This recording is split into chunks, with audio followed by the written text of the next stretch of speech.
Productores de Esperanza con su amigo Elías Gómez. Estamos en el capítulo 24 del Evangelio de Mateo. Después que Jesús dio su último sermón, su última amonestación en el templo contra el pueblo que confiaba ciegamente en los fariseos y escribas, y después de haber dado su última amonestación a los fariseos y escribas que guiaban al pueblo a un camino, a un fin de perdición, Jesús salía del templo para ya nunca más volver, porque obviamente después habría de ser su crucifixión. Jesús sale con sus discípulos y se dirigen al monte de los olivos, y desde allí sus discípulos le dicen: Maestro, mira la ciudad de Jerusalén, qué bonita es, mira el templo. Pero Jesús le dice: ¿veis todo esto? Os aseguro que no quedará piedra sobre piedra que no sea derribada. Esto se cumplió en el año 70 después de Cristo, cuando Jerusalén fue destruida. Así que Jesús le dice, se sentaron y los discípulos se quedaron inquietos por lo que Jesús les dijo. Así que le preguntan y le dicen: ¿cuándo serán estas cosas y qué señal habrá de tu venida y del fin del mundo? Y Jesús le dice: mira que nadie os engañe. La palabra engañe o engañar se repite muchas veces. Está en el verso 4, en el verso 5, en el verso 11, en el verso 24. Se repite muchas veces la palabra engañar. Es como que Jesús intenta enfatizar a sus discípulos que no se dejen llevar por las asechanzas del enemigo. Así que Jesús comienza a darle una lista de cosas que habría de pasar antes del fin del mundo. Y le dice que habrá falsos cristos, que habrá guerras y rumores de guerra, que habrá pelea de nación contra nación, que habrá persecución, habrá persecución, falsos profetas, maldad, el amor de muchos se enfriará y todo eso. Pero es muy interesante porque en el versículo 13 dice: pero el que persevere hasta el fin, ese será salvo. Verso 14: y este evangelio del reino será predicado a todo el mundo por testimonio a todas las naciones, y entonces vendrá el fin.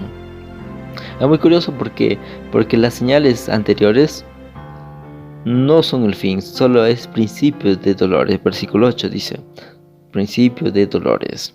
Pero cuando se habla del evangelio predicado a todo el mundo, ahí recién se habla del fin. Por lo tanto, la mayor señal de que el fin está cerca es la predicación del evangelio. La iglesia adventista del séptimo día tiene presencia adventista en todos los países. Solo falta un aproximado de 22 países para que el evangelio sea llegado en su totalidad. Así que estamos cerca. Necesitamos perseverar hasta el fin. Así que el versículo 15 dice: cuando veáis en el lugar santo la abominación desoladora predicha por el profeta Daniel, entonces los que estén en Judea huyen en los montes, y el que se la azotea no desciende a tomar algo de su casa. Es como Jesús le dice, ¿no? Dicho sea de paso, en este versículo vemos que Jesús toma en cuenta al profeta Daniel, de que Daniel fue un personaje histórico, alguien que existió, no es un cuento de hadas. Jesús le cita y le dice a sus discípulos que cuando venga la destrucción, porque Jerusalén fue destruida en el año 70 después de Cristo, cuando venga la destrucción, huyan, no se queden, huyan, váyanse a otros lados, a otros lugares, y de esa forma el evangelio se ha predicado. Bueno, dicho sea de paso, que esta profecía tendrás un doble cumplimiento. Un cumplimiento en la época de los discípulos, pero un cumplimiento escatológico, un cumplimiento final, cuando ya esté cerca para la venida de Cristo por segunda vez. El versículo 21 dice: porque habrá entonces una gran tribulación como nunca hubo desde el principio del mundo, ni habrá después.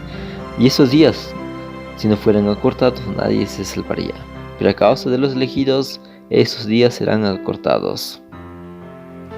Dios, Jesús, Cristo, vio cómo su pueblo habría de pasar desde que Él ascendiera al cielo hasta su segundo advenimiento. Así que esta profecía hace referencia a lo que el pueblo de Dios habría de pasar por muchas tribulaciones.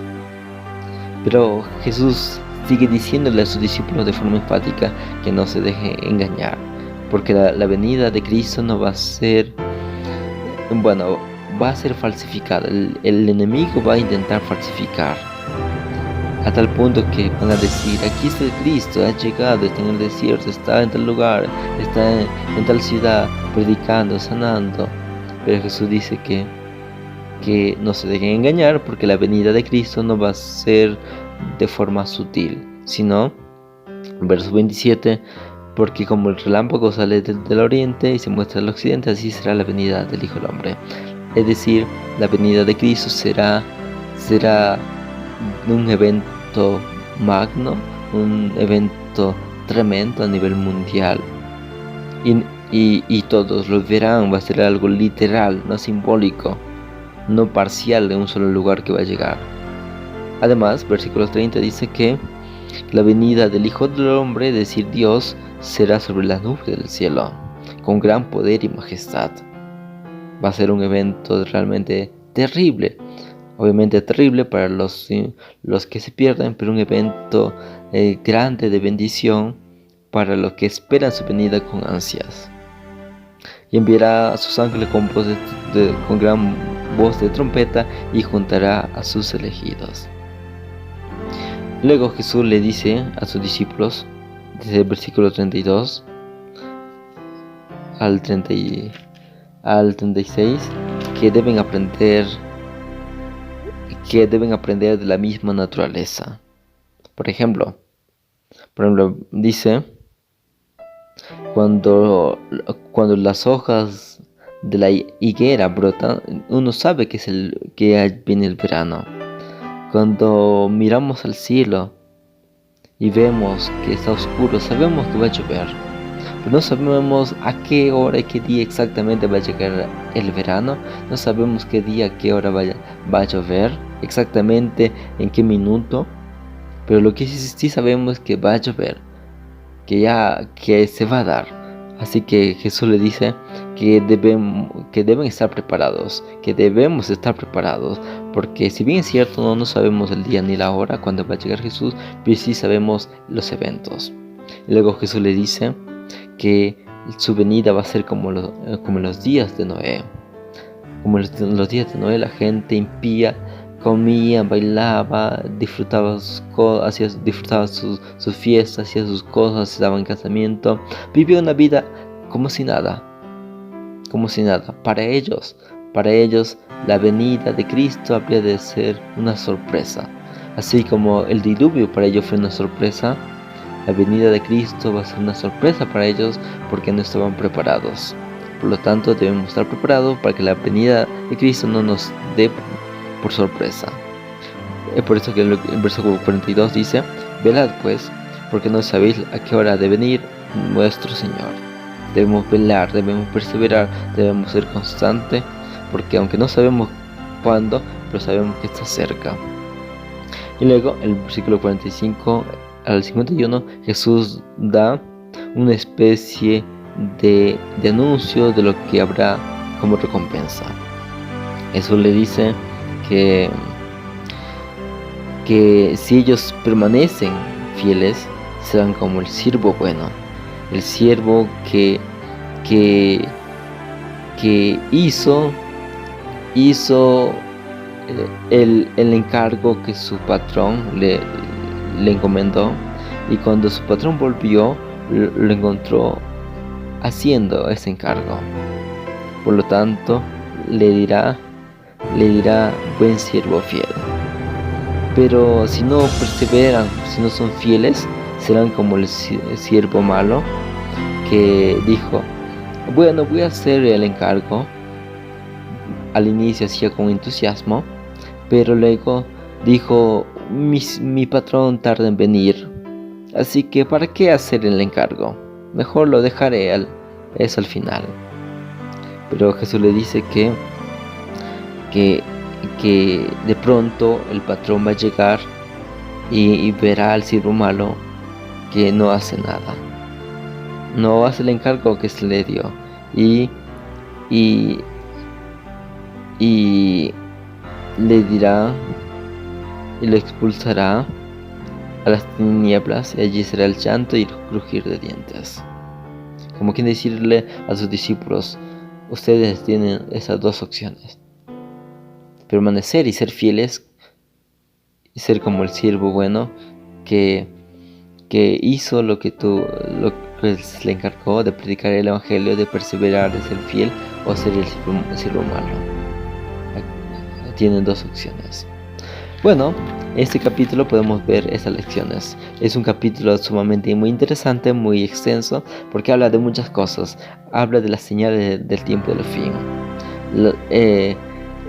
Para poder entender y comprender más, debemos estudiar el libro de Daniel junto con el capítulo 24 de Mateo, porque aquí Jesús está anunciando eventos proféticos, eventos escatológicos antes de su segunda venida. Es por eso que los discípulos quedaron anonadados. Por un lado tuvieron miedo, porque dijeron: wow, qué terrible. Pero por otro lado se sintieron entusiasmados, porque los discípulos creían que Jesús habría de ascender al cielo, pero después de una semana, después de un mes o después de un año, habría de volver inmediatamente. Es por eso que los discípulos predicaron con ímpetu, porque ellos estaban seguros que Jesús habría de venir. Pero sin embargo, Jesús se hacía una referencia a que Él habría de venir pronto, pero después de los eventos que habla Daniel, después de esos eventos habría de ser el inicio del tiempo del fin. Y es ahí donde estamos nosotros. Si en el siglo XXI estamos viviendo ya en el fin del tiempo del fin. Estamos ya en la recta final, estamos ya cerca del fin, cerca del fin del fin. O sea, estamos ya muy cerca del final de los finales. Estamos cerca del final de todo. Está cerca. Cristo está pronto a venir. Debemos, por lo tanto, prepararnos, perseverar y hacer la obra del Evangelio. Preparémonos. Un abrazo. Que Dios te bendiga. Que tenga la paz del cielo. Chao.